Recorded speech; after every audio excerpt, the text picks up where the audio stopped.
Hello everyone, आइए हम आपको आज एक सवाल बताने जाते हैं। दिया कि संख्या n स्क्वायर माइनस 1 कामा 8 से विभाज्य होती है यदि n है एक।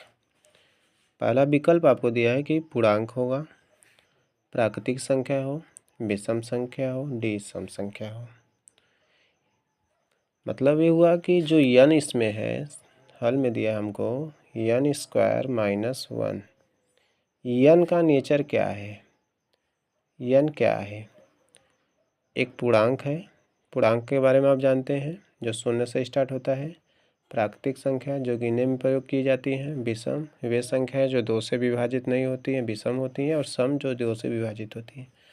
तो अगर हम मान लें, माना n बराबर 1 या फिर 0 से स्टार्ट करते हैं, 0 1 2 3 4 5 डॉट डॉट डॉट इन्फिनिटी तक हो जाए तो क्या होगा?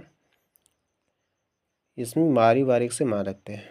n स्क्वायर माइनस 1 में n बराबर 0 रखेंगे, 0 का स्क्वायर माइनस 1 बराबर 0 होगा, 0 माइनस 1 बराबर माइनस 1।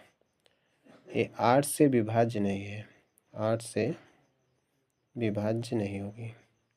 विभाज्य मतलब कि -1 में 8 से भाग दे तो पूर्ण रूप से कट जाए, ऐसा होगा नहीं।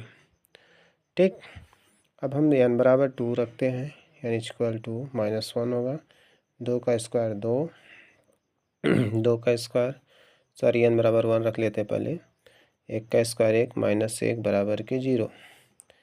ठीक है, ठीक है। 1 में से 1 का वर्ग 1 होगा, 1 1 से कट गया, 0 होगा। 0 8 से विभाजित होगा, 8 से विभाज्य होगा। ठीक, 0 8 से विभाज्य होगा। इसी प्रकार अब n स्क्वायर माइनस 1 में n की जगह रखते हैं 2। 2 का वर्ग माइनस 1, 2 का वर्ग 4 माइनस 1 बराबर 3। 3 जो है 8 से विभाज्य नहीं होगा, 8 से विभाज्य नहीं है। ठीक, 8 से विभाज्य नहीं होता, यानी 3 का भाग 8 में नहीं जाता। ठीक है, ठीक, 8 3 से विभाज्य नहीं है। इसी प्रकार n स्क्वायर माइनस 1 में इस बार n की जगह हम लोग रखते हैं 3 का वर्ग माइनस 1 बराबर के क्या होगा? बराबर के होगा 9। 3 का वर्ग 9 माइनस 1 बराबर 9 में से 8। 8 8 से विभाज्य है, 8 8 से विभाज्य है। इसी तरह हम इस बार n बराबर n स्क्वायर माइनस 1 में n के जगह 4 रखते हैं। 4 का वर्ग माइनस 1, 4 का वर्ग होगा 16। 16 माइनस 1 करेंगे तो 16 में से 15।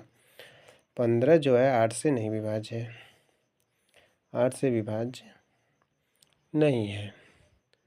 अर्थात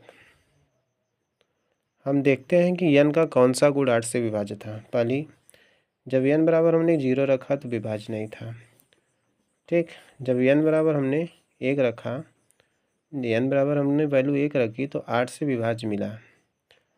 और जब n बराबर हमने 2 रखा तो इसका आंसर 3 आया। 3 8 से विभाज्य नहीं होता है। फिर n बराबर हमने 3 रखा तो 3 3 के 9, इसका आंसर 8 आया, जो 8 से विभाज्य, यानी n बराबर 3 8 से विभाज्य। इसी प्रकार n बराबर जब हम रखने जा रहे थे 4, 4 भी नहीं विभाज्य है।